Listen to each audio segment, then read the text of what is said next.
Hi friends, welcome back to our YouTube channel. ఈరోజు recipe వచ్చేసి capsicum టమాటా ఉల్లిగడ్డ వేసి ఎలా ప్రిపేర్ చేసుకోవాలో నేను మీకు చూపిస్తాను. సింపుల్ ప్రాసెస్, పెద్ద హెవీగా ఏమీ చెయ్యము. మనము ఈజీగా అయ్యేటట్టుగానే మనం కర్రీస్ అనేది చేసుకోవాలి. ఎందుకంటే మనము డైలీ మసాలాలు అండ్ డైలీ స్పెషల్గా అయితే డిషెస్ అనేది మనము తినలేము.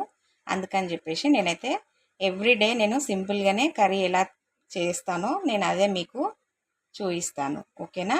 ఇప్పుడైతే నేను స్టవ్ వెలిగించి ప్యాన్ పెట్టినాను. ఆయిల్ కూడా కర్రీకి సరిపడా ఆయిల్ వేసి పెట్టిన. ఆయిల్ హీట్ ఎక్కింది. ఫస్ట్ మనము ఆనియన్స్ అనేవి వేసుకోవాలి.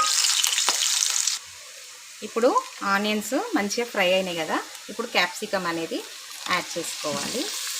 పీసెస్ నార్మల్గా కోసుకోవాలి, ఎందుకంటే కొంచెం కర్రీ ఉడికిన తర్వాత మరీ దగ్గరకు అయిపోతుంది అది. అందుకని చెప్పేసి ఇట్లా కొంచెం నార్మల్ పీసెస్ అనేది కట్ చేసుకోవాలి. ఇప్పుడు ఇవి కూడా మనము ఆయిల్లో ఒక 10 మినిట్స్ మంచిగా ఫ్రై చేసుకోవాలి. ఒక 10 మినిట్స్ అయిన తర్వాత ఇందులో నుంచి వాటర్ వస్తుంది. అప్పుడు మనము నెక్స్ట్ ఐటమ్స్ ఏమేమి వేసుకోవాలో అవన్నీ మనం యాడ్ చేసుకోవాలి. ఇప్పుడు మనము ఒకసారి కలిపి చూద్దాం.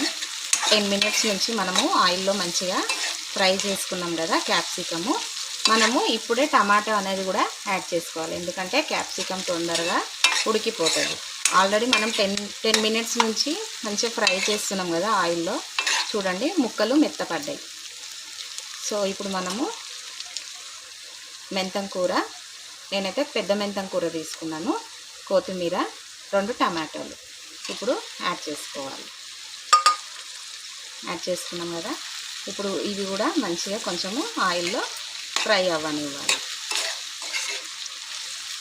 ఆయిల్లో ఫ్రై అయిన తర్వాత మనము స్పైసెస్ అనేది యాడ్ చేసుకోవాలి. ఇప్పుడు 10 మినిట్స్ నుంచి మనము మంచిగా ఫ్రై చేసుకున్నాం కదా టమాటో క్యాప్సికమ్ అంతా. చూసిరు కదా ఎంత మంచిగా ఫ్రై అయినాయో. సో ఇప్పుడు మనము ఈ స్టేజ్లో మనము స్పైసెస్ అనేది యాడ్ చేసుకోవాలి. ఫస్ట్ అయితే నేను 1 స్పూను మిర్చి పౌడర్ అనేది యాడ్ చేస్తున్నాను. 1 స్పూన్ పసుపు,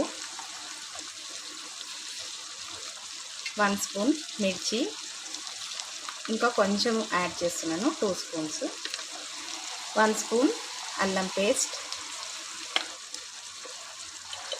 ధనియాల పొడి, కొంచెం ధనియాల పొడి 2 స్పూన్స్ వేసుకోండి, ఎందుకంటే టేస్ట్ అనేది మంచిగా వస్తుంది. 1 స్పూన్ చికెన్ మసాలా వేసుకున్న తర్వాత ఇవన్నీ మనము మంచిగా ఆయిల్లో ఇట్లా ఫ్రై చేసుకోవాలి.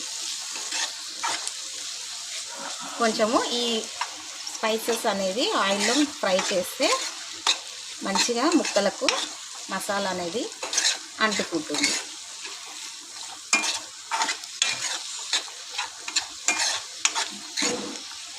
ఒక 2-3 మినిట్స్ మనము ఆయిల్లో ఫ్రై చేసుకోవాలి. ఇప్పుడు ఆయిల్లో మంచిగా ఇట్లా ఫ్రై అయినాయి కదా, ఇప్పుడు మనం కొంచెము గ్రేవీ కావాలి కదా కర్రీకి. సో అందుకని చెప్పేసి నేనైతే కొంచెం వాటర్ అనేది యాడ్ చేస్తున్నాను. కొంచెం వాటర్,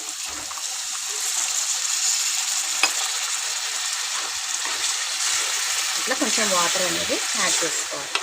ఒక 5 మినిట్స్ మనము మంచిగా వాటర్ పోసినాం కదా ఉడికించుకోవాలి. ఉడికిన తర్వాత మనము డిష్ అవుట్ అనేది చేసుకోవాలి. ఓకేనా ఫ్రెండ్స్? ఇప్పుడు మన డిష్ అనేది అన్ని స్పైసెస్ యాడ్ చేసిన తర్వాత మనం కొంచెం వాటర్ యాడ్ చేసినాం కదా, ఇప్పుడు ఎక్కడ దాకా మన కర్రీ కంప్లీట్ అయిందో ఒకసారి మనము చెక్ చేసుకుందాము. మంచిగా ఉడికిపోయిందండి క్యాప్సికమ్ టమాటా. ఓకేనా ఫ్రెండ్స్? చూడండి, ఇంత సింపుల్గా ఎట్లా ప్రిపేర్ చేసుకోవాలో నేను మీకు చూపించాను. సో మీకు ఈ డిష్ కనుక నచ్చినట్టయితే లైక్ చేయండి, షేర్ చేయండి, సబ్స్క్రైబ్ చేయండి. Thank you for watching.